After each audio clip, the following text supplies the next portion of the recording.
blessed with a championship prosperity the likes of which we have never seen, cursed by a past riddled with despair. This is Blursed.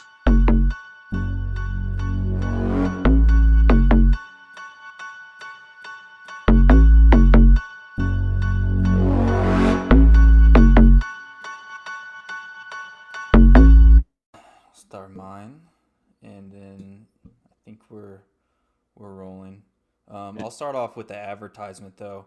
This week's episode is brought to you by Cape Sandblast. If you don't let your dogs on the beach, then fuck you. Hell yeah. Wow. Yeah. Hot. Hell yeah. Welcome to Blurst, everybody. This is episode 12. You're with you today is Bleezy on the mic, hot mic, straight off the rip. So I got promoted, I guess, or I don't know what it is. We're just trying new things. Hope that came with a hefty pay rate. Yeah. From no money to still no money. That's Still okay, no guys. money, yeah. Cape Sandblast actually sponsored us today, so yeah, still no money though.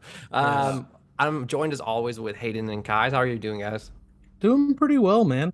Had it. I haven't told you guys about this yet, but had a injury last night. Oh no. Yeah, so At work? similar, not at work, just before I was leaving for work. I slammed my middle finger here in my car door. Oh, Yep. Did you consider not doing that, or Going to work? no slamming? That's my opinion. Yeah, no, I'll be honest. It was a spur of the moment thing. Yeah. Didn't really, but it hurt like shit. so you were sitting in the car, I'm guessing. No, I think it's a bit more understandable. So I had my work polo in my back seat. So Yeah. I was reaching for that. I opened my back car door, put my right hand up on the roof, leaned in and grabbed it. And then I immediately slammed the door with my left hand. And little did I know, my middle finger was down in the door frame. Did the door close all the way? The door actually closed all the No, way. it didn't. Yeah. It did. Oh. And it bent that last joint in a little bit. This is And- visceral. Me being dumb, my reaction was to just yank it out of the door. Oh, you didn't open the door? I didn't open the door. I just yanked it out immediately. So that It turned gets worse. It gets yeah, worse. that turned the hurting my joint and my fingernail into also cutting the shit out of the bottom part of my Is the middle finger. fingernail still You intact? make me feel lightheaded a little bit. I'm not great at It medical is stuff. intact right now, yeah. So but let's move Ooh. let's move on for I'm Hayden's I'm sake. Yeah, got Hayden, a how- little bit. how This was your- is this is Ooh. kind of my flu game right here. Yeah. This How is, was your weekend, Hayden? Oh, Oh. by the way, real quick. Oh, never mind. No, you go first, Hayden. Sorry. No, if you don't care about my weekend, then it's fine. No, I Yeah, do care. I whatever, realized. like- I was like, "How was your weekend?" Actually, hold up, real quick, guys. Actually, never mind. We don't care. It's good. It's good. We got a little bit behind the eight ball with recording, so that's why we're coming to you a day late. That's what I was going to say. We had our fantasy football but- draft last night. We were trying to decide how the best to do that, and then we decided, you know what? Let's enjoy our draft with our friends and kind of keep it.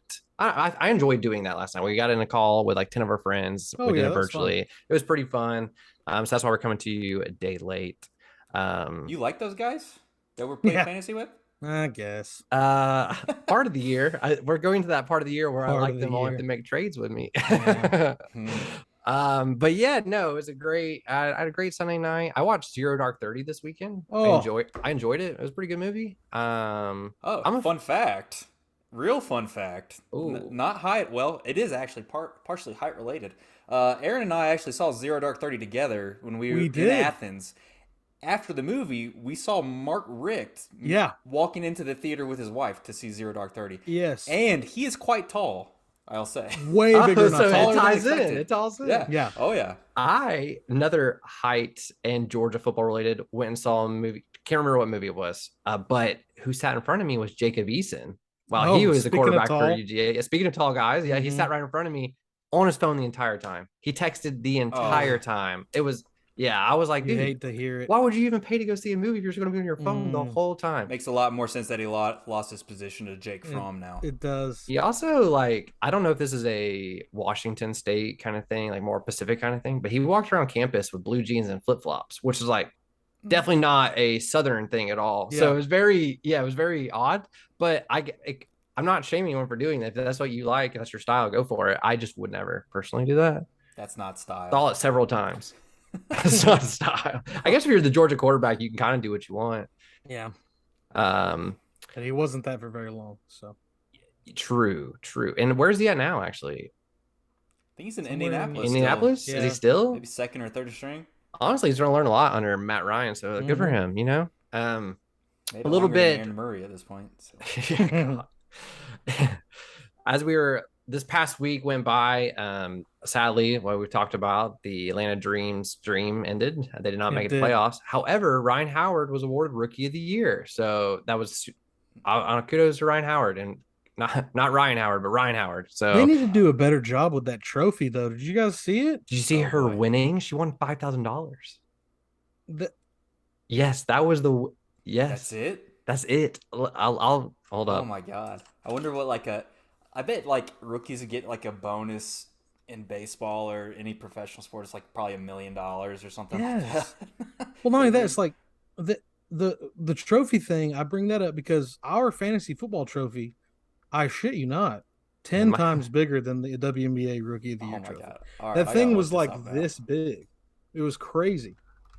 It's not good. They basically gave it to her in a little shoe box, and they still had to stuff the box. There was so much room in there.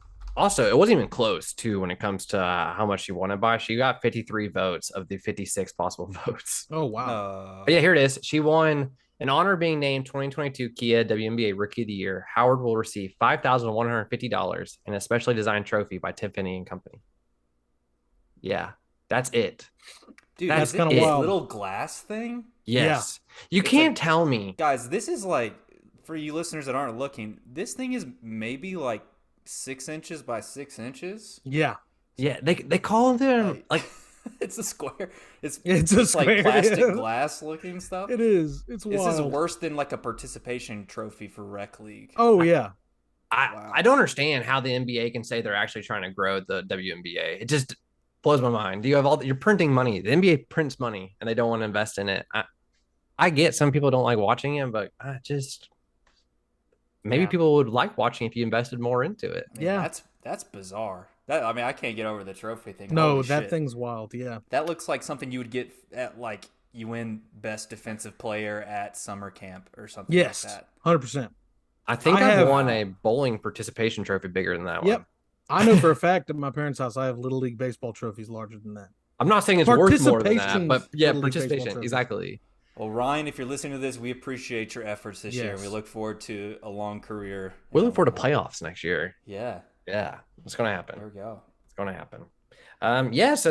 Today's episode is going to be a little bit different, guys. We're going to kind of bounce around Atlanta and talk about the different stuff going on.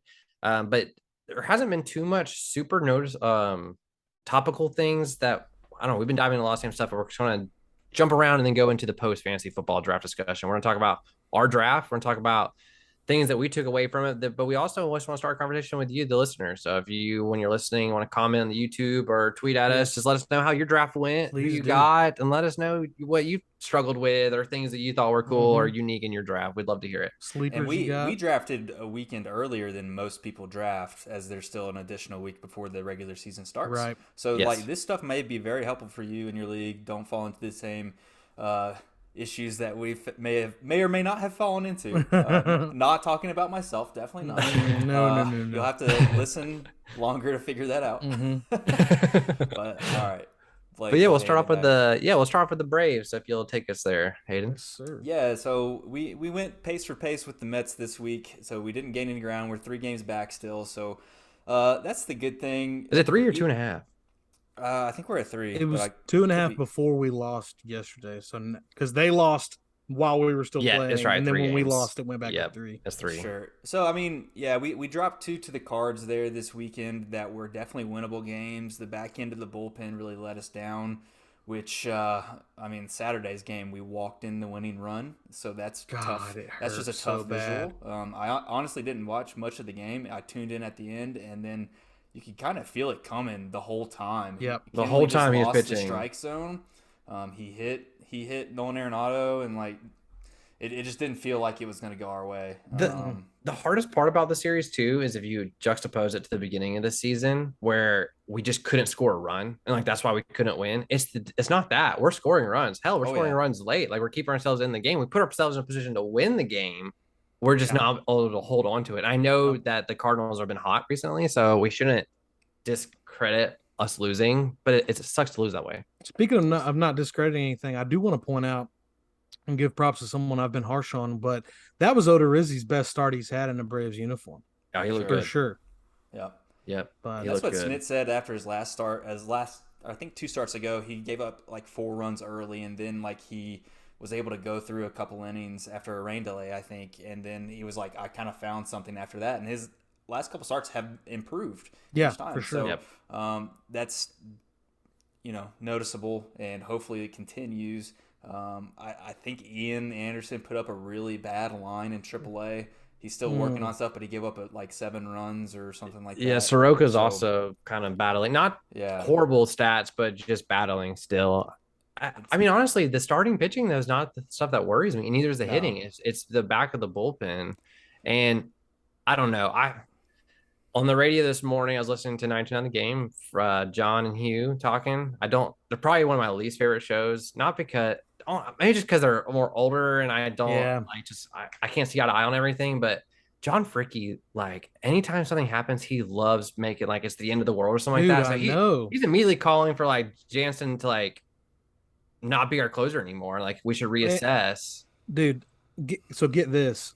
I lost all respect for John Fricky last season when Austin Riley was in that bit of a slump, and every single day for about a month straight on John and Hugh in the morning, John was calling for us to trade Austin Riley. He was like, get rid of him, get him out here, cut bait, get what you can get for him right now before you waste a contract on him. And I get like they need to like they're trying to capture some listeners and take some hot takes, but that's just a bad take. And so same with the Jansen thing. Like Kinley's looked good all year. Like I personally think he's looked good all year. If you compare him to Will Smith last year, who goes on to be one of the most dominant postseason pitching runs you've ever seen, he blows him out of the water from last year. So I feel like we're in a better spot this year when it comes, at least with the closer in mind. I mean, and I guess probably the competition for closer comes to mind just because we did trade for Iglesias there at the trade deadline, and he has experience closing. He's looked fine. Kinley's looked fine this year too. People are focusing on the stat that we have like maybe the most blown saves in baseball, or like the top 3 or something like that. We also have like the most saves too, right, or something like that, or close to. It comes with the territory of winning. If you're winning a lot of games, you're going to have an opportunity to blow a lot of games. So that's what happened. Like the percentages don't track. So it lines up. It's hard to blow a save when you're down 9-0. I think something I saw though or heard was that we're like 0-5 in away games when it's close at the very end or something like that. Or I don't know. It's something to do with us being in a late game close in a 1-run game that we're not as good. Which I mean, you can kind of see it, but I believe the answers are in our bullpen. Like, I don't believe we're missing a key piece or anything. Like, it sucks that Luke Jackson got hurt at the beginning of the season. We'd love to have that left arm, like strong left-handed arm, but I think we have the pieces together. I think sometimes you just play a team that's hot. Like, I mean, it's gonna happen. It's baseball. What you hope for is that, like, if we do win the division and we get a top seed, then we would be hosting through the playoffs, or at least through the first 2 rounds. But then after that, you just got to have guys perform, and we know they can do it. We got Matzik, we got Minter. They know they can do Kinley is a step up from Will Smith, obviously.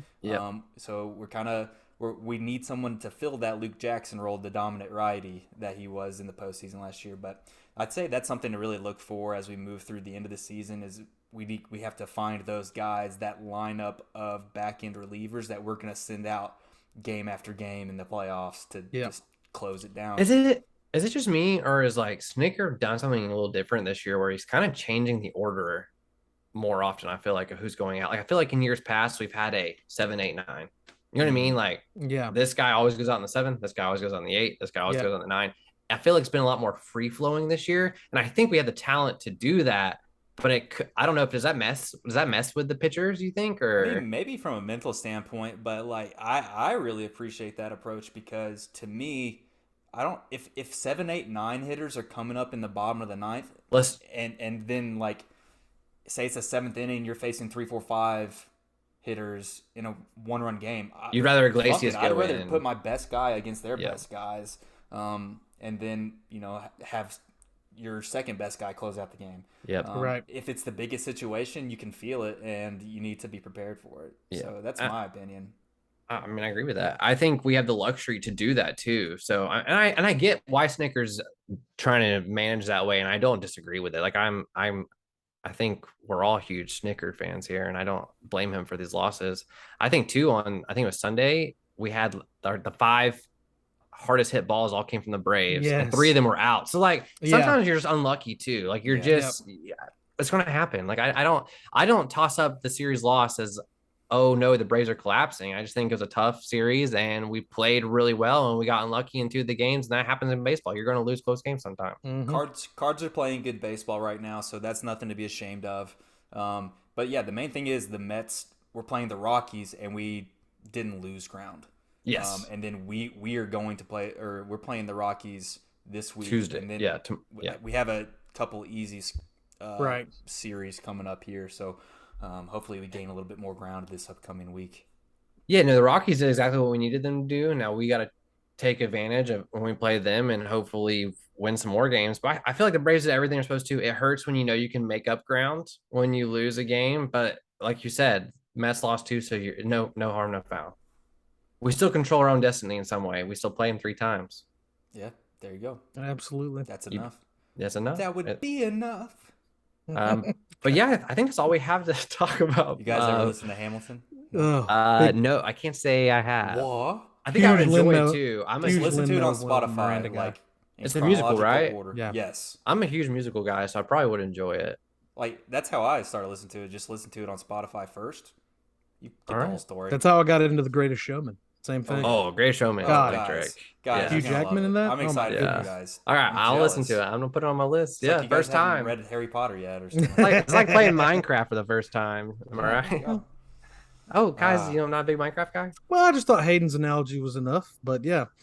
Can't we all have things we enjoy for the first time? I'm just messing with you. Oh boy. It's like being your friend again for the first time. Yep. There it is. There it is. But Speaking of killing that joke, has the Atlanta United season been killed off yet?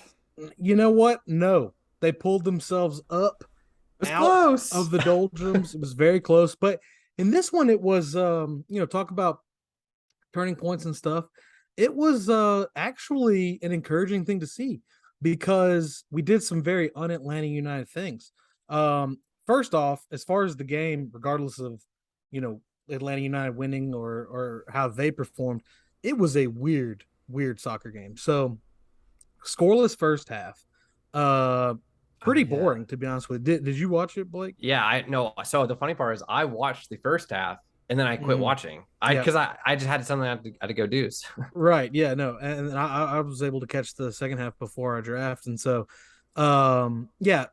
but I went back and watched the first half. Basically nothing happened. Yeah. Right at the end of the half, we had Amar Sadic, I think is his name for us, the midfielder.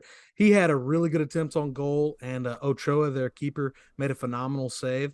But other than that, uneventful first half. And Joseph didn't start, correct? No, correct. Joseph, again, did not start. So we come into the second half, and they scored just after the break. I believe it was the 50th minute. Excuse me. And so I'm thinking, all right, here we go. Atlanta United, it happened again. We're down 1-0. I was this close to turning the game off. But 5 minutes later, we did to them what teams do to us. We, off of a great corner kick, Thiago Almada put a beautiful ball right where he should, near post, and Alan Franco headed it into the far corner, 1-1. So I'm like, all right, here we go. Here we go. About 10 minutes after that, they score again. So it's 2-1. And I'm thinking, all right, well, back to square run. I'm pretty sure, too. I watched the first half, 0-0. I go to check the score, and I saw 2-1. I was like, what the frick happened? It had been like 15 minutes. Because that does not happen. Normally, what happens in the first half is relatively Relative what indicative happens, yes, of what you're getting in the second half in soccer. So, but carbon copy of the first goal, we go down another corner kick. This time, us being dangerous on set pieces, we bang in the header. So we're and 2-all. Martinez. Phenomenal. Yes. Yeah. We thank you. We subbed in Martinez. Yeah. And the man, he might be 5'7", but has no one watched film on him? Has no one seen that he's, the quickest person to 100 goals, and a lot of those goals were in the air? Prolific in the air. Yes. He can jump out of the, I was going to say the gym, but out of the dome. I mean, he was unmarked. He was in between two United defenders. Neither one of them marked him. So I think it might have been Almada again, and if it wasn't, it was Lennon, but put it right on him. And easy header, 2-2. So game on, right? We keep going, and then your favorite. I think it was it Gutman? Yes, on this last goal. Gutman with a beautiful run down the line. He cuts it back, and he hits the new chap, Hayden, your favorite name in soccer, Juanjo, scores his third goal for Atlanta United. Oh, is Lennon on the assist? Yeah, Lennon had 2 and Almada had the first one. Okay, that's what Brooks it was. Lennon, hell yeah. Yes, sir. Brooks being back. So but Parada, yeah, Waho is the one who scored. Juanjo scores. Like I said, that's his, I think 2 games in a row now he's scored in his third. He's at 3 total. Like he's been a difference maker ever since he's joined the team. Absolutely. And but the crazy thing is, when you look at that scoreless first half and a 3-2 scoreline, you're thinking, okay, explosive second half. We must have got like a late winner at the death like we have been doing. No, those 5 combined goals happen in like 20 minutes. Yeah, all by the 69th minute mark. Yeah, we haven't even hit the 70-minute mark. So 21 more minutes go by plus added time, and Atlanta gets the much needed dub to bring us to within 3 points. Let me check that. Yeah, 3 points of 6th place, and the top 7 get in. And I feel like the last month and a half, we've talked about Atlanta United like this is the game we turn it around. Yes. But let's be honest, this is not the game that turns it around. This is just the game that kept the season alive. Like this week is the make or break week for Atlanta United. Absolutely. You can literally say this week whether we turn the season around or we lose it all. Like if you come out of this week with 0 points, season's over. And 1 point, you're basically over. And I'll be honest with you, it was great to get the dub. It was great to, not be completely out of the playoff run. We actually moved up 2 spots to 11th. And but we got to be honest with ourselves. We're playing the worst team in the East and maybe the league. DC United only has 22 points, which is 8 points off of just 13th, the spot ahead of them. So let's see, where's it? 6 points separate 7 through 13, and then 8 points between 13 and 14. They are very bad. That's not good. So they have a negative 28 goal differential in the year.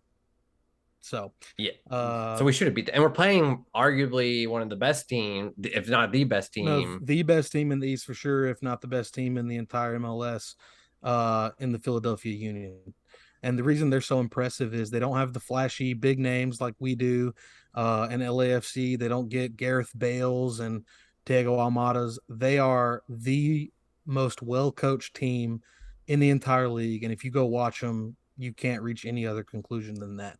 They're so impressive. I heard Mike Conti talking about them. Yeah. And he said a couple of things. I said, first off, he said, 1, they haven't lost at home this year.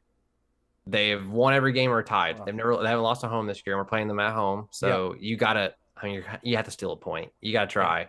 And something I heard that they were talking about was that actually Philadelphia doesn't play well with the ball. They're a really good counterattack team.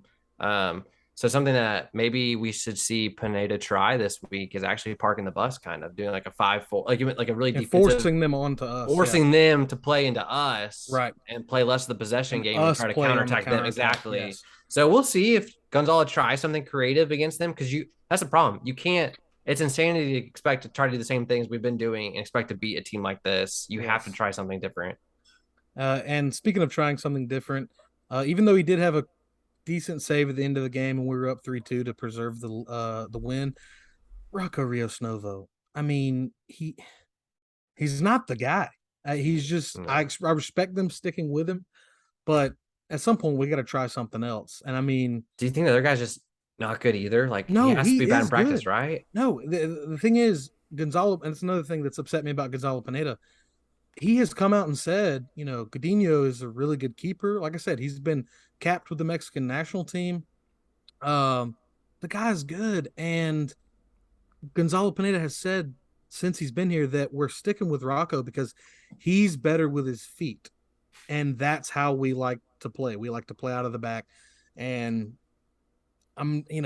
okay, whatever. He's better with his feet, but I think Godinho's better with his hands, with saving the fucking shots. Yeah, So right. That seems I more don't know. key to the position. It does seem a little more key, but It's the I'm only not. position that can use their hands. Yeah, So but I'm not the manager of Atlanta United. He is, so maybe there's something there he knows that I don't. But and maybe he was not after this year. yeah, we'll see. I don't know. I'm really losing faith in him. But hey, if he pulls a rabbit out of his ass here and brings us to the playoffs, I think that he's got to stay, obviously. So we'll see how that goes. But I kind of want to see that. I love now. that phrase. yeah, rabbit Yeah. out of the ass. That one's Yeah, going on the absolutely. list right below kick their dicks in the dirt. Yes, sir. So maybe we'll go up to Philly and kick some dicks in the dirt. Yeah, kick some dicks and pull rabbits out of butts. So what are your expectations this week, Aaron? Like as a little ribbon closer on this. We're gonna lose. We're gonna go Both up there games? well, no, I'm talking because about we play Portland on Sunday, so We it's a double yeah. action this Well, week. I thought you were talking about well this week would technically have been. I see Well, what you're no, I saying. guess. Well, no, you're right. You're right. But either way, yeah. No, I expect we're gonna lose for sure. It was great to get that win. But time and time again, they've showed us that when they build momentum, they go collapse afterward. And there's a team that is the best team in the league. We're playing at their house, where, as you said, they don't lose. Yep. And I just don't think we can do it. I'm optimistic. I'm going to win the game, or I'm going to watch the game, and I hope we win the game. Yeah, But, you're hoping you're wrong saying this. Yeah, like, but if you ask me about if I were to give like analysis on like what I actually think is going to be the result, I don't even think a draw happens. I think that we lose probably by 2 goals. Sadly, yeah. Damn. I mean, I'm hoping you're wrong. I'm hoping this is like if you're going to make a statement, this would be the game. Even a tie, I feel like would be a statement, like just for this team and where we're at. Obviously, 3 points would be the best, but yeah, like we said, like this week you got to at least hope for 3 points, which means probably lose to Philly and then beat Portland. But if you can get 4 points, you're back in this. Like you're not out of the hunt yet. So we'll see. Hopefully this time next week when we're talking, maybe we're talking about playoffs. We're in a playoff spot. Maybe we've jumped up to 7th because we beat Philly and we beat Portland. Who knows? Yeah. But not what I'm thinking is going to happen. And speaking of playoff implications. Playoffs? Yeah, playoffs. And we're talking college football playoffs now, which was crazy to say because 5 years ago, 5 years ago? Let's just say 10 years ago, you wouldn't be talking about college football playoffs. I can't remember how many years it's been now that college football playoffs have been around. But Dogs play this Saturday. That they do, folks. Woof, woof. Woof, woof. So Dogs ranked 3 versus the Oregon Ducks 11 at a neutral site. Obviously in Atlanta, so a very neutral site. I don't. If you're Oregon, you gotta be pissed about that. Like this is a neutral site game, and you're playing in Atlanta. That'd be like them playing in Portland and saying it's a neutral site game. Yeah, I think UGA getting all these games in Chick-fil-A kickoff classics that they've had since it's been around is a bit just desserts from having to play fucking Florida and Jacksonville every guy. Oh yeah, because that one's stupid too. Yeah, so I think we kind of maybe deserves not the right word, but it balances out in my opinion. But yeah, no, boy, God, am I excited for this. I'm ready for some Georgia football, boys. Yeah, and what a great way to start the season. I really enjoyed under Kirby. Don't get me wrong. I mean, we have those filler games like any other Power 5 school, but we do play good opponents out of conference. And Kirby's made that a point every year to play at least one team that's out of conference that's a top 25 team. Last year's Clemson. This year we're going to Oregon. Yeah. Well, those games, I'm not taking anything away from Kirby, but scheduled those games in the past. They're scheduled like 4 or 5 years in advance. But yes. He has made it a point to be like, we don't want to shy away from that competition though. Yeah, 100%. So, yeah. And so something I was going to say is this is really weird. I feel like as a Georgia fan, because we're used to, it's weird. Maybe I'm wrong. I don't think we're used to being the favorites in every game we play. Yeah, no, I mean definitely not against like in our lifetimes. right again, especially against teams like Oregon or other like top 25 teams around the country. So going into this game, guys, it's the spread's up to 17.5 points. The dogs are 17 and a Wow. half point favorites. See, the thing is, I mean, obviously we don't know. We've lost a lot of talent, like we talked about, but we reload into a lot of talent, and And you that kept a lot of offensive seems talent. seems right to me. If I was a betting man, I might even take Georgia with the points. You know what I mean? Like With yeah. I was For going to all ask you you, fans what are out your there. expectations for this game? Or do you think that's a fair point spread? I really do. Yes, I think, like I said, with the way Kirby's running this program, I don't think he can be questioned right now with having a mission and having everybody buy in every single year.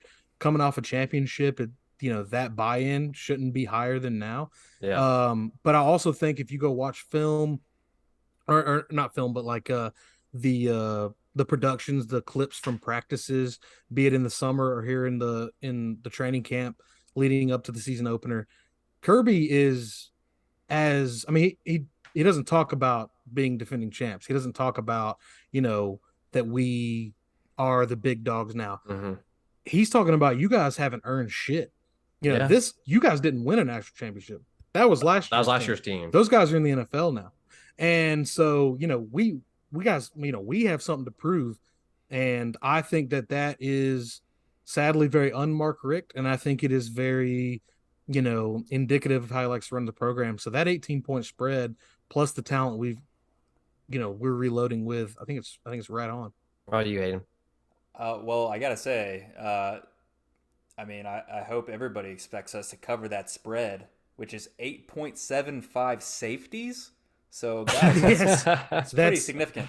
Very realistic. I think we're projected to be up by 10 at half, which is that seems low.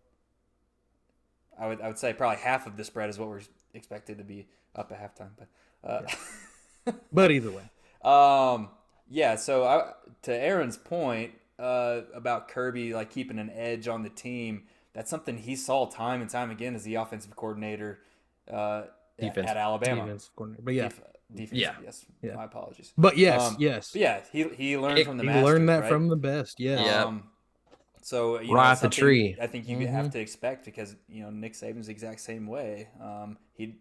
He's not fazed by winning the national championship. He just wants to continue doing it. It doesn't seem like he enjoys it really. No, he just wants to win to piss everybody else off. Yes, I'm fine with that. It's crazy, and I think you're right, Aaron and Hayden, for what y'all both said about this. Is that we're getting Alabama level expectations now given to us? Like that's this point spread's an Alabama level expectation. Like that's if Alabama's playing Oregon week 1, they're going to probably be projected to win by this much, or probably more this year. Like I mean, Alabama is the favorite this year to win it all for a lot of good reasons. Oh yeah, but I think if you're going to dive into this a little bit, first off, like when it comes to college football, the first week. Everyone says this. Your defense is always better, more prepared than your offense. So that helps Georgia. I mean, I know we lost a lot of defensive talent, but we're still going to be a better defensive team than Oregon. I mean, They lost their best defender. We replaced all of ours with 5 stars. What are they replaced with? I'm not sure, and we'll find out. But secondly, too, is that you have someone who a lot of people are seeing, not a lot of people, sadly, some dog fans are seeing Stetson Bennett as a weakness of ours. I see it as a strength. You're bringing back your national championship winning quarterback. Yeah. Yes, absolutely. Who listened to you hating on him all offseason and now wants to come back and prove something. 100%. So I actually do. I agree. Like, it's so weird to say this, but I think we beat them. I think the expectation is we beat them by more than 17. I bet we beat them by 20. Like, I think we're going to beat the brakes off them. If we don't beat them by more than 20, I'm not going to be disappointed. A win's a win. That's all I care about. But the expectation is really high. Here's something that's surprising. I just went and looked it up because you talked about like us with that spread against an opponent like Oregon is very Alabamian. I just went and looked it up. Do you guys know what the Texas-Alabama spread is? Alabama minus 17.5. Wow. There you go. Wow. And let's be clear. Texas went 5-7 last year. Yeah, I think Texas, all they have going for them this year, besides the Manning coming in next year, is they have the number 1 running back, I think. Yeah. But that's about it. Yeah. That's every offseason. Texas is like chronically overrated too. Yes, they are. To like after Vince Young. Yeah. Yes. So, I mean, that was the last time they were. That was the last time. Colt McCoy gave him a little bit of a run for their money. Yeah, true. Colt. And then but what about when they beat a uninterested Georgia team in the Sugar Bowl, and after that, Sam Ellinger. That was it, Ellinger. Yeah. Yeah, Sam Ellinger got up and he went, "We're back." God, that must haunt every Texas fan, and it will continue to do so for the rest of their lives. Yep. Yeah, I do like this though. horns. Hook 'em. I do like the Yeah, hook 'em baby. thing. That's pretty cool. It's pretty cool. I'm not gonna lie. So here's one other question I have for you though. But beyond the game, give me one bold prediction for UGA this year. And here's mine. I actually believe Stetson Bennett. I don't believe he'll be a Heisman winner, but I actually believe Stetson Bennett leads Georgia back to the national championship game. And I believe he himself leads the offense. I think the offense actually, he has a better command of the offense here. I think he will be considered our best offensive player. Maybe not NFL talent wise, Sure. but I think he will be the spark that actually pushes us there this year. I think Stetson is going to take that step. I really do. Yeah. I'd say my bold prediction would be that A.D. Mitchell wins the Bolitnikoff Award. Wow. And is a, could he come out after this year? Because he was a redshirt, right? Yeah. For those of us that may have forgotten what the Bolitnikoff was, could you elaborate? Oh, it is the award given to the nation's top receiver. Okay. Yes. I knew that. That's for listeners. Yeah, that was for all the folks at home. Yes. Yeah, definitely not. Naturally. No, he's just a sophomore. Oh, he's a true sophomore. Okay, so he couldn't even come out after this year. But that man, I think he is on track to just continue a full season's worth of what we saw in the playoffs and towards the end of the year last year. And that plays hand in hand with Stetson having a better year too. It does. Yes. Exactly. Both, help one another realize that prediction there. So yeah, that would be mine, is that he becomes a household name, not only in the SEC, but in the nation. What about you, Hayden? One bold prediction. Well, I mean, we're talking about how the offense may not get out to a quick start. But yeah, I mean, with the experience that Stet has now and the fact that there's not an open competition, I feel like we haven't had that in a while. No, yeah, it's been a minute. Like, it's been every offseason just because since Aaron Murray, probably, right? The quality recruits that we've had. Right. I mean, honestly, I guess from Jake Fromm's last year, but yeah. Well, did Fields transfer before that? Yeah, Fromm had one, he beat Eason and then Fields, and then he had 1 year with no competition. Yeah, sure. Yeah. Anyways, it feels like every year. So I actually think the offense gets off to a quick start, and you're talking about how we have receivers that may win receiver of the year essentially. Yeah. Which is not something you think about when you think UGA. The talent, definitely not. And if we have a receiver that puts up those kinds of numbers and Stet's delivering the ball, I think Stet actually will be receiving Heisman votes this year. Yeah, that'd be awesome. I mean, yeah, that would be sick. It's strange to say it. I couldn't imagine any of us saying that, a year and a half, 2 years ago. But boy, honestly, coming into camp, I wasn't even going to say it until I saw Stetson his new look. Like, not just the haircut, but the fact that like he looks shredded. He looks like he's really wanting to prove people wrong. And hell, he might play himself. Like, if he has a good year, he could play himself into getting drafted. That haircut, talk about a Heisman moment. I mean, yeah, right. My goodness. I remember after the national championship, a lot of pundits were saying Stetson should just like retire after that. Yeah, like, right off sunset. Like, you can't go better than that. But Stetson's more like, I can do better. No, I will do better. I can keep doing this. Yeah. And I know we're homers. Walk-on edge to him too. He does. Very Baker Mayfieldian, if you will. I mean, honestly, like a more humble. Oh yeah, definitely Baker Mayfield. But I'm just saying, Baker. That's swag. Worked his way up from walk on. Not that to we think Heisman. he's going to be like a number 1 overall pick. No. But if he gets drafted, that's a win within itself. Like, because he wasn't even projected to be drafted. If he gets drafted, yes. But here's the thing: is if he goes on to, even if he just made the national championship again and like has a good year, he will get drafted for that. Just bringing that like little bit of leadership, little bit of like it's. As a backup quarterback, what do you want more than experience winning quarterback? Yeah, absolutely. Great cheap backup. He got ripped to shreds so he could be the next Julian Edelman. So yeah. Brock Bowers about to be the quarterback this year, actually. All right. So I guess one bold prediction we could all make is that we actually think equally our offense could be equally as good as our defense this year, which is not what it was last year. So I mean, it's exciting. It's a brand new year. Before we get into fantasy football, we're going to pivot over real quick to just mention this. Falcons roster cuts are incoming tomorrow, which will be today when you're listening to this, Tuesday by 4 p.m., I believe. The rosters have to be cut down to 53. So that's 27 players. You could also see the Falcons cutting more than that just because we may sign some of these players. Someone that got cut elsewhere. Yes. And Terry Fontenot, like that's what he's known for. He's done a great job of that. I could see us going out and bolstering either the offense or defensive line after cuts. But yeah, we're instead of hypothesizing and trying to predict all this stuff, we're going to wait till that all goes out and we'll talk about it next week. I think we'll just have a really great conversation. We will also talk about maybe players that we put on the practice squad that we're upset about because what if we lose them to someone else? Because I actually, just a little foreshadowing, talk about that. I actually believe this year the Falcons have enough depth to have some attractive pieces for other people to come to our practice squad and take them, which I cannot say that about the Falcons for like the last 5, 6, 7, 8 years. Like even under Dan Quinn, we have had horrible depth. It's always been a problem. I think this is our top end talent may not be that high, but our overall depth, I think, is actually. I see what you're saying. Yeah. Yeah. It's actually closer to the starters. Yes. Closer to the starters. Yeah. Yes. I think we actually have, like, if we have injuries, we actually have players that could come in and could still make an impact, which is something we haven't had in a long time. And that's what winning teams do. Like, that's how the people like Ravens and Patriots, and that's how they stay winning. So how they operate. Yeah. It's makes the optimists here want to be more optimistic. So, and we'll talk about it next week. Classic Blake. Because let's talk about something that I'm still kind of optimistic about. Let's get into fantasy football, guys. Let's bust it. So, as we talked about earlier, we had our draft last night. So that was on Sunday. Each of us in our league, we do 3 keepers. And something I just want to preface real quick, because I've heard a lot of different things about how different people do keepers.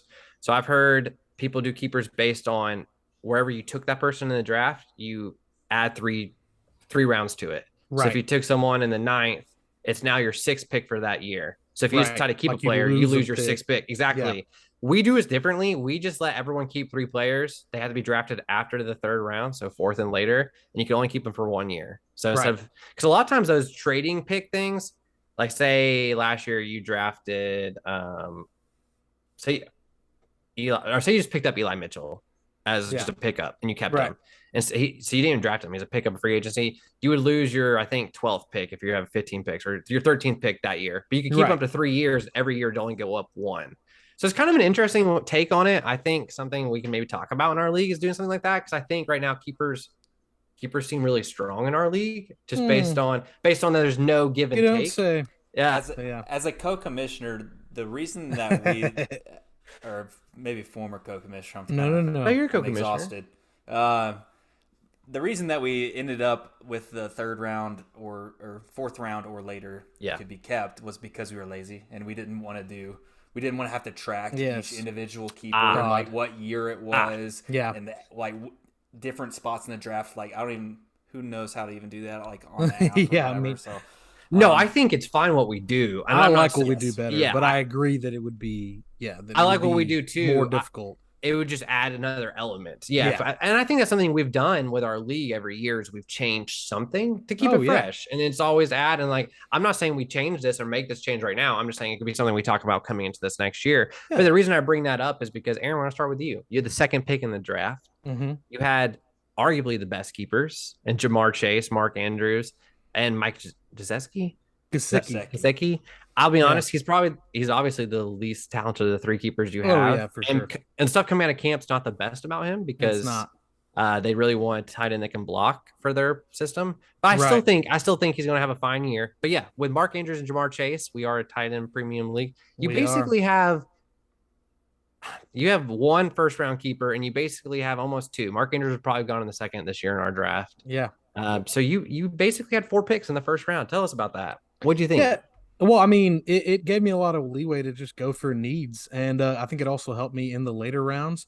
I don't know if I was the first to pick a defense. I may have been. You were. Yeah, I think I was the first to pick a defense, and I felt I would normally never ever get a defense that high. I'm normally stream a kicker type dude, but having those 4 picks essentially in the first 2 rounds, I was like, fuck it, go get the best defense, or what I think will be the best defense. And go get a really good kicker in McPherson. Not too long after that. It gives you the ability to reach and it not be considered a reach as much. Like you could say, well, you went up and took the Bills when you did the Bills defense in the 7th, which which is one round before anyone else. But then you saw 4 other defenses go the very next round. So you started kind of a run a little early, but you can afford to do that, right? Because of the depth you already have. And I think it also was why I kind of went in on Antonio Gibson. Obviously, the Brian Robertson. Yeah, I was almost going to call it a tragedy, but it's not. He's okay. Yeah, he's okay, but tragedy for his career, perhaps. And let's elaborate with exactly what happened to Brian Robinson. He got shot in the glute. I think it was the butt and the thigh or something like that. He had successful surgery, and they actually may not put him on the PUP, so he may be back before week 4. Yeah, we will see. What a I don't know. It probably hurts his starting though. Like I still don't think he. It kind of hurts him, and it gives Gibson a chance to win it back, kind of. Yeah, no, for sure. Like how he performs in that absence, for sure. So yeah, I was able to probably take him a round or 2 before he would normally go, but I felt perfectly comfortable doing that. So I just had a vision real quick. I got to tell you guys. So Antonio Gibson, he has struggled so much carrying the ball and then in like fumbling, obviously. You're right. And I just envisioned he's going to fumble in the first game and the running backs coach is going to be like, God damn it, Antonio, Brian got shot and he still is not fumbling the ball. Yes, no, yeah. That just seems like such a football coach thing to do. Would be. No, it would be. That would be coach talk. Oh, I would go ahead and pencil that in as happening for real. Oh. That's some coach speak. I have a question for you guys. So let's I want to address all 3 of our first round picks. Guys, you had the second pick of the draft. Where was your head at? So JT goes first. Let's go through the first round. Yeah, let's go through the first round. So Jonathan Taylor goes first. Brady, who won the league last year, also won the first pick. So pretty crazy. I will say this though, like the keepers, I think are the great balancing of everything though. His keepers aren't, when you compare the keepers, he has the Dolphins defense, AJ Dillon, and Sutton. I will say this, Sutton's a great keeper, especially with Wilson there now. And Dillon is not a bad keeper. I would say that's high upside keeper. Yep. Miami defense, you wish you could kept someone better, but he didn't really have a better option. He didn't. No. And when compared to your keepers, it's a night and day difference. Yeah. So he takes Jonathan Taylor. I would say it's the safest pick right there at 1. What are you thinking now going into 2? Honestly, it was kind of an impulse because if you had asked me that, before the draft and all the mocks I was doing, if I couldn't get JT at 2, which was obviously happening the majority of the time, I was going Derrick Henry, and that's kind of where my mind was at. But then just before the draft, I was kind of thinking about it, and I was like, I've got the keepers that I've got. I've never won the league before. I got to fucking go for it. And CMC is the guy to do that with if he can stay healthy, because you just got to think about age-wise and the fact that Derrick Henry, I think he's 28 or 29 now. He's had his share of injury problems. Yep. He's not he's not a sure thing. No. And he'll never be the running back, I don't think. He's never going to have that season where he run for like 2,000 yards one year. Yeah, no. Or some crazy shit like that. But yeah, so you know what? I was in the heat of the moment. I was like, you know what? Screw it. We're going to go all out. We're going for a ship. We're getting CMC. No, I love it. I think we talked a little about this last week in our fantasy preview. I mean, Christian McCaffrey in his best 2 seasons still averaged 5 more points a game than JT did in his season last year, which was his best season. Yeah. 5 points a game is a ton. It is. Like, significant. That's significant. Yeah. So in both McCaffrey's best seasons, he averaged 29 points a game. That's incredible. Crazy. Where JT averaged 24 a game last year, which is still incredible. But I mean, Christian's just another level, and I think his catching ability, which I think JT could do it, but the Colts have Hines, and they for some reason love giving him the ball out of the backfield to throw. But Christian McCaffrey, he is the one-man wolf pack. They're going to pass him the ball. They're going to run the ball with him. And I think Baker helps him there too. Yes, that's exactly what I was going to say. Yeah, there's more upside there than in years past. Yes, 100%. Agreed. And I like. It's weird to say this, but I actually like their offense better than the Titans' offense. Not winning wise or anything like that, but just fantasy production. I think the Panthers have a better chance of producing points. 100%. No, I losing games for sure. Oh yeah. So I think no, they will be. No, you're right. Their defense isn't that good. They're going to have to score a lot of points, and McCaffrey's going to be part of that. So no, I think you did. And exactly, their defense not nearly as good as Titans. So no, I think it was a great pick. If Christian stays healthy, I mean, you got the best player in the draft at pick number 2. So what do you ask for? So here's where the shocker came to me. In the 3rd pick, Frank goes and chooses Justin Jefferson. Yes.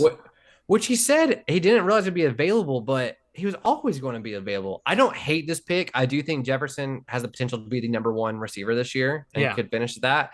And if you're not sold on some of these other running backs, because like Eckler, Henry, Harris, which there's good reasons not to be sold on any of these running backs. Sure. Because running backs carry an injury question mark with them everywhere they go. They but do. it was just, I thought it was a surprising pick, and it becomes more position. surprising as you follow Frank's draft. We won't dive deep into that. But he went 5 receivers in the first 6 rounds, and he didn't keep a running back. That's all I'm going to say. Right? Yes. He has a ton of talent, though. He just can't start it all. But we won't get into that right now. Alex then follows him, takes Cooper Kupp. So this shocked me, seeing 2 receivers go in the top 4 picks. Right. Because I thought I was going to have to take one of these receivers. I thought Cooper Kupp or Jefferson was going to drop to me. I really wanted a running back in the first round, but I thought I was going to have to take one of these receivers. What do you think, Hayden? Because we're 8 and 9 respectively. I was thrilled because obviously I was running back heavy coming into the draft, definitely wanting to load up. So yeah, I mean, the more wide receivers I saw, the better I felt. Yep, same. Yes. So then Dylan takes Eckler at 5. I like this pick. I don't have a problem with it. I thought maybe take Derrick Henry there, but I think Chargers score more points, so you're going for the offensive upside. I guess it was always I agree. Time toss up. Derrick Henry goes 6 to Sam. I thought this was a steal. Getting Derrick at 6. I mean, he could get hurt, but I thought it was a huge upside. And then Chase, like he did last year, takes Najee Harris, I think, at the same exact pick almost. I think he got him at 6 or 7 last year, and he got him again at 7 this year. I didn't question it because I think it's a toss-up between him and Cook. I just thought Cook has a better offense, so maybe go Dalvin there. That was my opinion. I was kind of surprised he didn't take Dalvin Cook, which is who I took at 8. And then you take him next. You swoop in. And before you say what you say about him, I was hoping you would not take him. Because when Dalvin Cook was still there at 8, I was like, holy shit, I might get Dalvin at 9. I took very long with my first pick. You did. With a lot of my picks because I was underprepared. But I was like, wait, is something wrong with Dalvin Cook? Like, did something happen? Is he injured? Like, because you could make a case for drafting him at 3. Yes. Yes. Especially with Derrick Henry coming off an injury. So I was pretty surprised. I was pretty happy about it though. But yeah, everybody's talking about. Did you have any? Who was your other thought there? Did you have any other thought there? No, honestly, if Cook had gone, I would have gone Joe Mixon. I wouldn't have gone. What I did, which was Swift, and we can talk about that. I wouldn't have gone Swift. But. Yeah, well, let's talk about the run of running backs right after my pick because that's what got me caught up in the second round. Yeah. So you take Cook. I was jealous. I thought Cook. I was like, man, because I knew you'd taken Mixon and mock I did with you before. I was like, maybe he takes Mixon here, but I know you're too smart of a fantasy football mind to know. Obviously, we're not considering injuries in this conversation. This is all just us thinking about what's going to happen. Vikings new coach already came out and said they want to get Dalvin Cook more involved in the passing game, which is super exciting for Dalvin Cook. And that, fast forward, is why I actually went with Swift. So I did not want to draft Mixon. Only because Mixon has also had his own injury issues in the past, which all running backs kind of have. But the Bengals offense to me is much more of a question mark, whereas Swift's the best player in their offense. So I know he's going to get the ball the most, where Jamar Chase is the best player in the Bengals offense.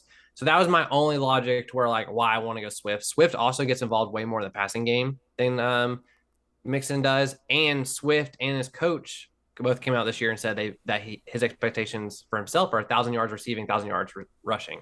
Right. If that happens, I mean, I strike gold. I don't know if it does happen, but that's why I went Swift. That was my logic there. Didn't listen to my advice about drafting the best player on bad teams. It works out, but running backs are where it works out most often. I agree with you. I do agree, and I wasn't going to argue that because I didn't want you to take Swift because it works out a little bit better because Swift does have a receiving skill set. If you have a running back on a bad team that can't catch the ball, then you're screwed because they're playing from behind. They're going to stop running the ball at halftime. Absolutely, and that's why, and that's one of the reasons why I didn't want to go Najee Harris. Like, if Najee Harris was available for me, not saying Pittsburgh might have an okay year, but that scared me away from Najee Harris. It just did. I'm scared of Pittsburgh's offense. Generally. Yeah. If Mitch Trubisky is the starting quarterback, that's a problem. Who else is in the competition?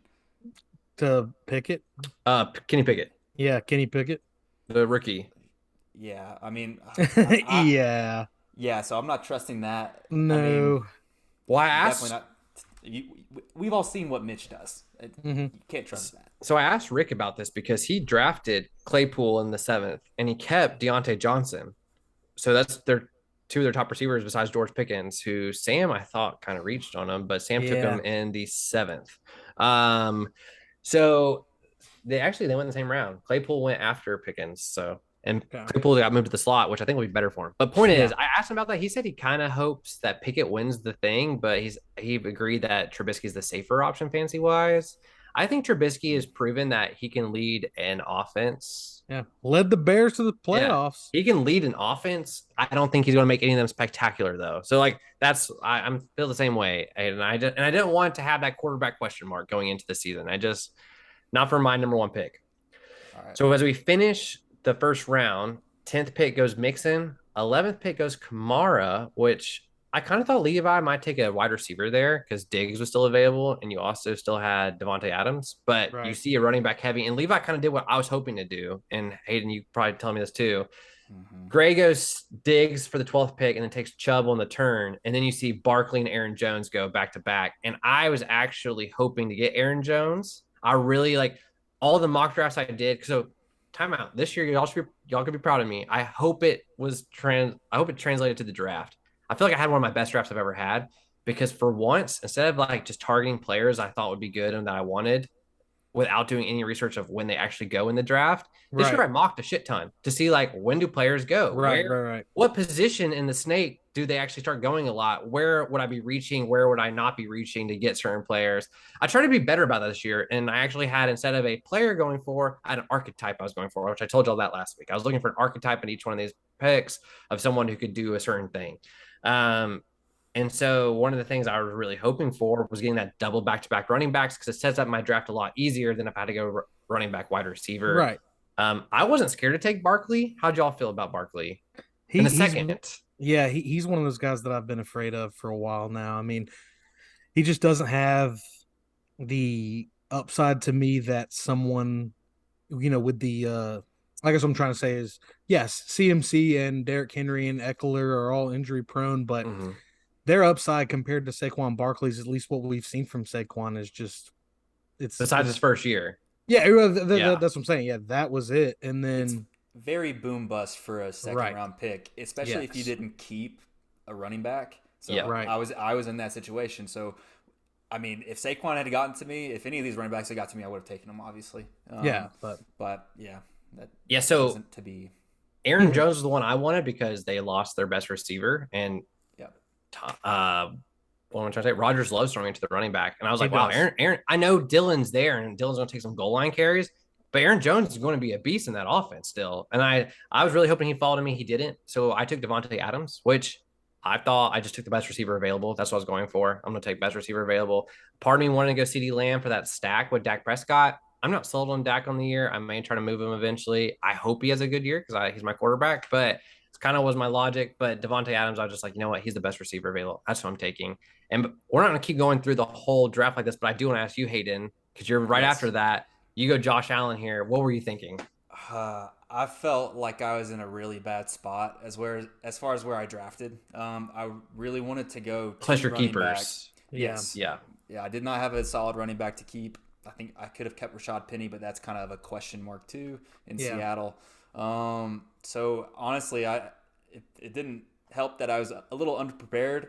But yeah, I just felt like I was in a hard spot because I was hoping you took DeAndre Swift pretty early, but you believed in him. He would have gone before your next. He was my guy. You have to reach for your guys. Yes. Right. Yes. So not criticizing that, but he's one of the guys I would have hoped would have come back to me at the eighth spot. Or, if Kelsey goes earlier, if somebody Tyreek Hill. That was the thing. If Kelsey goes earlier, you get one of these running backs probably, or you get like Devontae Adams or someone you feel more comfortable with. Yes. So really, so we have a minute to pick, and so now I'm kind of scrambling. And so it was between Josh Allen, Travis Kelsey, and Zeke. I just came off of having Zeke last year. He did fine, but the eye test tells me otherwise. the eye test tells me the running back situation in Dallas is that Tony Pollard is the better running back, but he does not get the carries. Right. Because he doesn't get like paid the Miles same amount of Sanders. money. Yeah, exactly. They feel like they have to Yep. force it to him. So that was running through my head too, and so then I don't know. I just pulled. It was just a gut thing. I just went with Josh Allen. I think Josh probably would have stuck around until Brady's pick at. Yeah, I don't know. 4. I don't know, Kaz. Would you have taken him? I was gonna say I don't think it would have gotten to Brady. I was strong, but I in the draft though, yes, if he had come to me, I would have taken him there. Mm-hmm. But I wasn't thinking he's getting close to me because in every mock I did, he went about the 5th pick in the 2nd round. Yeah, you didn't pick him at a bad spot at all. No, I didn't think Yeah. you reached for him. My personal thing was looking at your team and looking at like other things. I just thought Kelsey was the biggest value pick there. Yeah. Because then Kelsey drops to what? Especially with them 4, losing 5, 6. Tyreek. Yeah, so but- Kelsey goes to the 7th pick or the 6th pick in the 2nd round, so 2.6, which I think is a steal. I thought Kelsey's going in the end of the 1st or the very beginning of the 2nd, and because Kelsey didn't go, and because like Rick takes 2 running backs, even though he kept 2 running backs, and this year we're doing that 5 running back limit. Yeah. I didn't think Rick would do that, so. Really, I felt like me and you, Hayden, kind of got the short end of the stick here because more running backs went than I was projecting to go. I could have sworn Kelsey would go, and I thought Rick would take a wide receiver because of his keepers. It didn't work that way, and we had to make split decisions. But I think in hindsight, I wish I had taken Kelsey. I also kept Dalton Schultz as well, who's the Cowboys tight end. Mm-hmm. And so that was my mindset. I was like, I don't want to load up on 2 top end tight ends or tight end premium though. Yeah, so like honestly, you could flex one of them and it'd be fine. It'd be just like a wide receiver. So, I mean, it is what it is. Josh Allen has such high upside. I was looking back through his game log last year, and he had, in our league, at least with our scoring system, he was like up in the 40s and 50 points. Yep. Like, I think half of his games or something like that. So, obviously, that can win you a week if you got a quarterback that goes off for 50 points. 100%. There's a lot of upside there. So, I don't hate it. No, it was a confusing spot to be in. Yeah, no, that's why I think I texted you that last night. I looked back at the draft because I like looking at it afterwards and just seeing. Oh, yeah. I felt like it was a confusing spot for you to be at based on the way the board was shaking out there and who you kept. I hate that because you don't want to anyways. reach. You don't want to reach anywhere there because you can't reach on your first couple rounds because you're giving up so much points differential. The amount of points in your first 3 picks versus the rest is insane. Yes. Yeah, I think that the thing that and you didn't have the me keepers to afford to be able to reach. Right. The thing that hurts me the most is like that that Herbert went in the 4th round, and then I don't know how much of a split difference there's going to be in their total on the season, just because I'm a big Herbie guy. That's fair. That's kind of what's been haunting me a little bit. Yeah, I think Levi getting him there is a steal. Yeah, people laid off quarterbacks after you took him, I think, because you saw 1, 2, 3, 4, 5, 6 quarterbacks kept. 2 were by the same player, but still 5 people had quarterbacks going into the draft, so quarterbacks could slide a little bit. Right. I thought we were going to see a run go, but we didn't because I think there was still some pretty good quarterbacks left in the draft. So instead of keep going pick by pick, now I just want to kind of ask y'all, like, was there any pick last night that you thought was the steal of the draft? I think we just mentioned Kelsey. I think Kelsey going at 2.6 is probably the steal of the draft. I think absolutely that's. I would say Herbert, though, like you said, at 4.2 is really Herbert's good. huge. Yes. Was there anything else that stood out to y'all last night where you're like, wow, that's a steal? I mean, yeah, Derrick Henry at 6 for sure. Yep. But yeah, I think Kelsey's the one because in almost all my mock drafts this past week, at least, it wasn't the case so much so when I was doing them a few weeks ago, but Kelsey was going round 1 pick 6, round 1 pick 7. Yeah, so I think getting him full round later, given what he's going to produce, is insane. I had mockingly taking him on my first pick before. I mocked taking him with 1.9 several times. That's what I'm saying. Yeah, that's totally doable. Absolutely. And if Devontae Adams wasn't there, I probably would have took Kelsey. But I was like, I gotta go receiver. No, and I get that absolutely because I kept Pitts, so like it made a little less sense for me to take Kelsey. But I would have. Yes, but I would have. You had the same thought I had though. So like you're sitting on a tight end. So if Devontae Adams had been off the board there, you would have been in the same. I would have took Kelsey probably. Yeah, I would have taken Kelsey. I mean that or CeeDee Lamb, and I don't know. I'm not 100% sold on CeeDee Lamb being the elite guy by himself just because he didn't. I thought he was going to break out last year, and he didn't. I'm Right. not saying he's going to be bad, and I think he could still blow up this year. That's kind of something I worry about. Was there any pick last night where you're like, well, that was a reach? Like, that's the biggest reach? Yeah, I mean, I do think, like I said, with mine, you could say Antonio Gibson's for sure a reach. I I'm don't not think so. upset with it. Yeah, Yeah. but I could see that. We talked about a couple later round ones, Pickens going in the 7th. Yeah. I think hurts a little Justin bit. Tucker went the 7th. Yeah, that, and then God, there was another one I thought we talked about just a second ago. I got one for you. I'll say Miles Sanders because I've been there year after year. For some in the reason. 4th. I believe in the talent, but they will not give him the ball. They hate him. Dude, it's crazy. I have no idea why. He's Boston Scott must have something on that front office. I swear, if he's on a different team, he's a top 10 draft pick. Yeah, he has talent. 3 years, 100%. Yeah. The weird part too, I'll say about this is like I would say rounds 3 through 4 are like kind of a running back dead zone, like in the sense that there's running backs that are going to have value there, but they're all question marks. Like, do I draft this guy or do I not? Like, I don't think anyone comfortably took a running back. Like when you took Josh Jacobs there at 3.8, were you comfortable taking him there? Like, how'd you feel? Yeah, I mean, were you jazzed to get Josh Jacobs? I felt okay about it. Like, obviously, it's not how like you want your RB2 to be. So yeah, it kind of kept falling like that because at that point I probably would have hoped that David Montgomery falls back to me in the 3rd round. Yeah. But like because it's between Josh Jacobs and Breece Hall, which is a complete unknown, and he's been getting a lot of hype, but also Michael Carter's there too. Yeah, so, and he plays for the Jets. And he plays for the Jets. So I do think Las Vegas is actually going to have a good season. I think they have a solid offense. So that's kind of where my mindset was. Yep. But that's where I landed. I try to stick to that successful team. In your defense too, like Breece Hall, if it's the 4th round, I take Breece Hall there. You get to keep him. Like it's a keeper. But the 3rd round, you don't want to take that risk because you don't get that reward for next year as well. Like it's not because, like you said, it's a rookie. It's unknown. It's an unknown commodity. How do we know what he's going to develop into? He could just pander to nothing. Like you don't want to take that chance.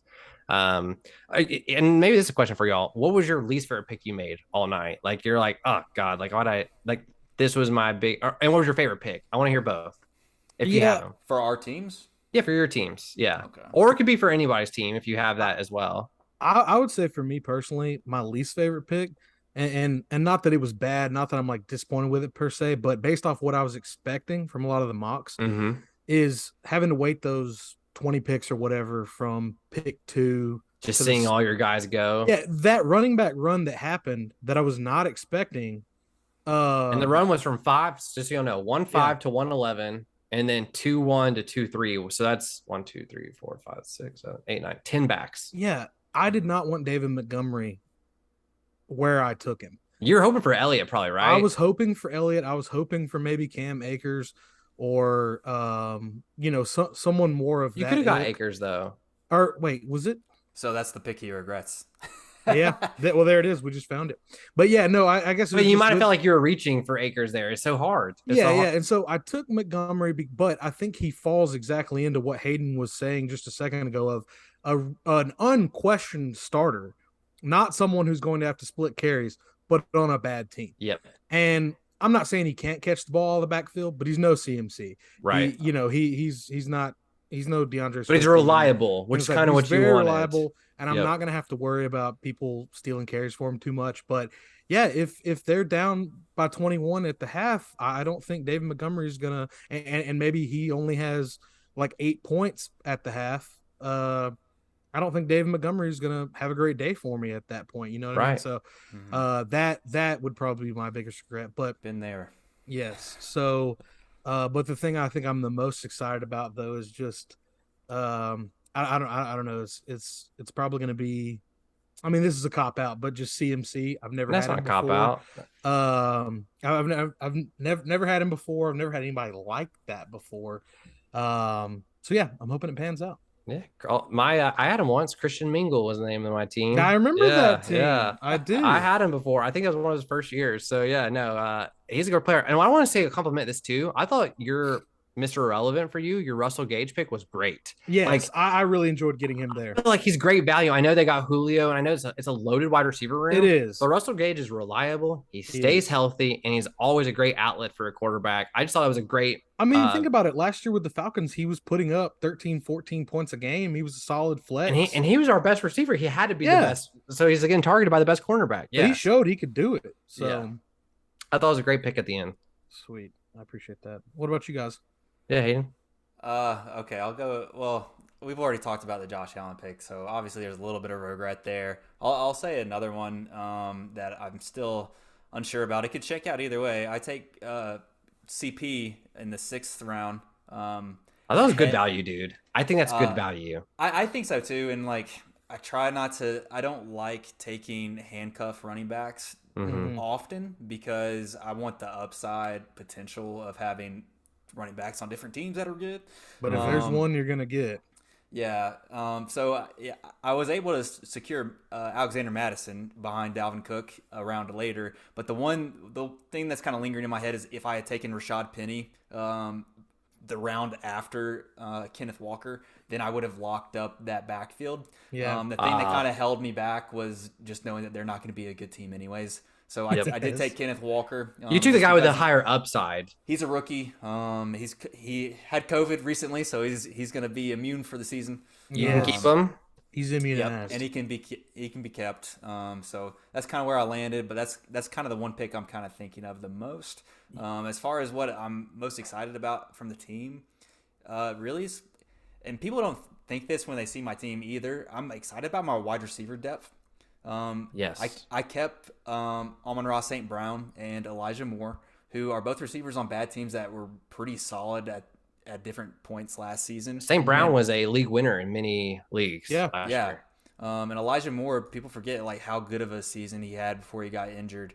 He went off in the middle of the season. But yeah, I took Devontae Parker. He was the number 1 in New England. I took Isaiah McKenzie is one that I was very happy fell to me because he's going to be taking over the slot role for the Bills. So that could be a really effective stack for me. Love a good Georgia boy there. And then, my Mr. Irrelevant was Jalen Tolbert, who is a rookie wide receiver for the Cowboys. Yeah. So that was the guy I tried to draft. That was the 7th wide receiver. A lot of upside wide receivers that if you get a couple to pop, then you're in a good spot. You also left off Devontae Smith too, which I like the Eagles offense. Like I think you took him a little early. Yeah. But I think he has the upside to be worth it. Like I like him better than Metcalf. Like for the value. Like I don't yes. Skill wise, no. God dang it, dude. I absolutely hate that 8th pick. Because like even if you look at the other receivers around that area, there's Juju Smith-Schuster.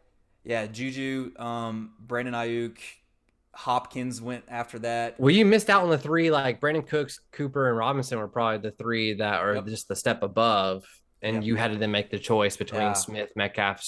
I think you picked the best offense of the 3. It felt like I kept coming out like a tier below where I wanted to with each pick almost. So something that I think Brady and also Frank said that stuck with me last night was if you see your guy and you're not going to have a chance to get him until you're back again, just take your guy. Like you just got to take your guy sometimes. And I don't think there's anything wrong with that. I really don't. To address my favorite pick and my least favorite pick real quick. I want to comment Cordell Patterson in the 6th. I think it was a steal. He was going in 5th a lot of times in mocks I did. I think you got great value there. And I think he's a dual threat and I think he's going to be a serviceable flex or a second starting running back if you want to start him. For probably the whole season. Because I think even if he's not leading the backfield and rushes every game, he's going to get plenty of targets. So I think it's going to be better for him long-term fantasy wise than it would be if he was the lead back again. Yeah. So most excited, I really enjoy my receiving core with Devontae Adams, Scary Terry, Brandon Cooks, and Gabriel Davis. I think I got 3 wide receiver 1s for their respective teams. And I think 2 of them could be like wide receiver 1 point wise. Brandon Cooks could be fringe, depending on how good that Texans team is this year. They got a little bit more talent offense for once. And Gabriel Davis is the 2nd best wide receiver on a great team. Like, I mean, same with Isaiah McKenzie. I think all 3 of the, and then Stephon Diggs, I think they're all 3 are going to put up a ton of points this year. So I just want to be part of that offense. That's why I kept Gabriel Davis. My least favorite picks, not exactly like who I took. I mean, it's kind of who I took. So if you look at round 5 through 8, I went running back, running back, running back, running back. I got Stevenson in the 5th, Harris in the 6th, which was cool. I got both Patriots running backs. So I don't have to worry about that, which made me feel much better. Well, Took you don't know. Gainwell. You don't know with Crazy Bill up there. Like he might find some guy in the street. James Yeah, White no, might I'm come not back. I'm not to add a third guy. Sony Michel's back on the market. Maybe he gets him again. Yeah, I'm sure But I took Gainwell as like I like him as a upside, just back, and I took Algier because I had to have a Falcon in the draft, and getting him in the 8th, I was like, you know what? If I can keep him for next year and he's the starting running back for the Falcons, it's really good value. I'll take that. But my least favorite picks though comes right after that. The Moore and Shark. I like both Moore and Shark. I actually ended up dropping Shark afterwards because I didn't realize we could only have 6 wide receivers, so I wanted to take a rookie upside, so I went and got Bell instead from the Browns. But what I don't like about them is I kind of wish I went more rookie upside there. I didn't need wide receivers to start. I could have taken something. The reason I like Moore though was because Hopkins suspended for the first 6 games. So I was like, you know what, Moore might actually get a lot of value up front, and maybe earn himself into like maybe the wide receiver 2 or be the predominant slot receiver. I don't know. That was just my logic behind it. I just didn't think they were as sexy as some other guys that were still available. Like Isaiah McKenzie, which you took right after Shark. Like that was my least favorite pick. I still like Shark. I wish I could keep him on my team, but can only have a certain amount of receivers, so I had to drop him. Oh, Shark Week, baby. One last thing as we're like wrapping this kind of stuff up. What do you think was the hardest part about where you drafted from? I know we've been kind of getting into this, but to me, I mean, I love having the 2 pick there. I love getting that talent. But man, having to wait every other round on those 20 picks or so to go by is tough. Seeing just the talent drop, especially once you get after that 3rd round turn or 2nd to 3rd round turn, and then having to especially wait with keepers, because we have keepers too. Yeah, so it's like hitting. hitting. So I'm just like it's like hitting around 5, 6, especially after having that, which is inherent of where I pick, added to the fact that we had that early running back run was tough. Yeah, no, for sure. I 100% agree. What about you, Hayden? For me, at the 8th pick, it just felt like I was in between. I was very happy to get Cook in the 1st round. I'm glad he fell to me. But then after that, it felt like almost every pick was like I was in between the player I wanted and then like somebody that was a value. And so it felt like I was either reaching or like having to like go with my gut a little bit more. Right. It sucks. I hate that feeling. I really hate, and like I feel like this happened to me several times last night. Like Aaron Jones went the pick right before me. I really wanted him, and then it hurts when you see the guy you want go right before you're about to pick him. Somewhere I had to make a choice last night, which was I took Brandon Cooks. Part of me almost went Chase Edmonds there, which would have changed my whole draft. I would have went Edmonds, and then I don't go Stevenson the next round. I go wide receiver. Right. I really like Edmonds, but I thought he might be able to make it to me in the 5th. I'm stupid for even thinking that because running backs were going so quickly. But yeah, no, I 100% agree. Like from where I drafted, the hardest part, I don't know. I like 9. I liked where I was at. I feel like I was in a good, advantageous spot. It made it hard based on my keepers. Like I felt like if I were able to keep a running back, like I didn't keep Stevenson, even though I could have, because Gabriel Davis would have gone higher than Stevenson. So I was trying to go based off ADP. But like trying to figure out how my keepers played into my draft strategy was so hard for me, which is one of the reasons why I decided to keep Dak Prescott over Stevenson, because I was having a hard time finding good value quarterback without like, and I'm missing out on talent somewhere else. Right. I felt like it was just too much talent to miss out on. 100%. So keepers play a whole different level into it. They switch it up. It does. It makes your draft strategy much different. I'm about to go. Speaking of, Justin Herbert is a keeper, so watch out, Levi. It might be a trade coming through your way. Coming on across the wire. Yeah, no, I mean you're at Levi's got some pretty good options there. He's got Herbert, he got Drake London right there in the 5th because he knew I like the 6th. Levi's team a lot. I do. Oh, Levi had a good draft. I'll also say this. I want to give, if you're listening, Frank, I want to give Frank some credit. I know his running backs look bad, but the talent he took best player available almost every round. And so he has a lot of talent. If he can move a couple of these receivers to get a running back, I think he's in a great position.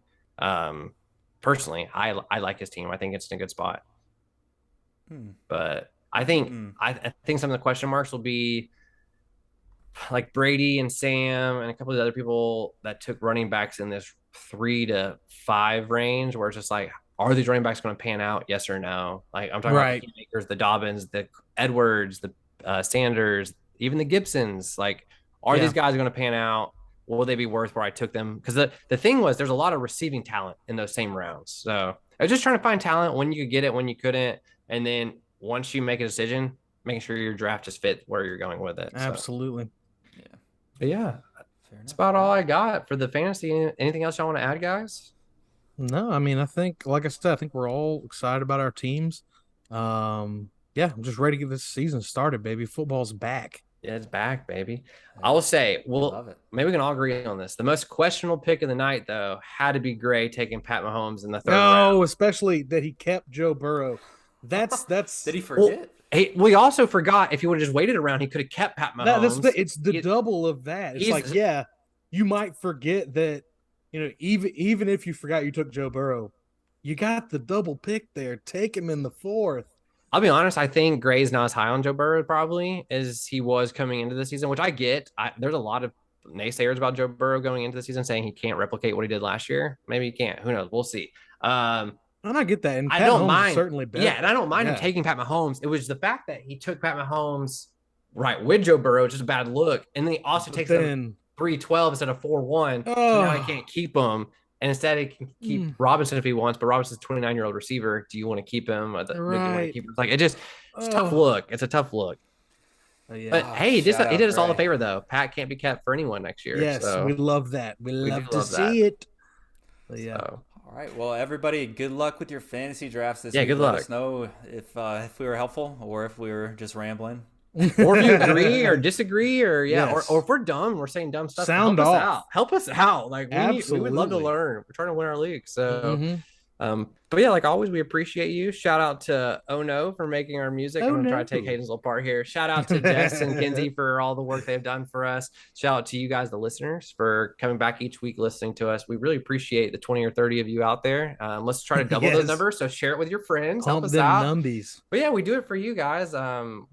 We enjoy doing this too, though. We do it for ourselves as well. I have a blast doing this. It's a lot of fun talking sports with your friends. Ourselves by doing we this. Do. We love pleasing each other. Yes. It's our favorite. It's kind of our thing. Yeah.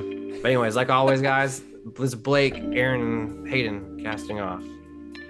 Do we always say that? Yeah. Is that every time? Goodbye. Goodbye, listeners. Goodbye. So long. Bye.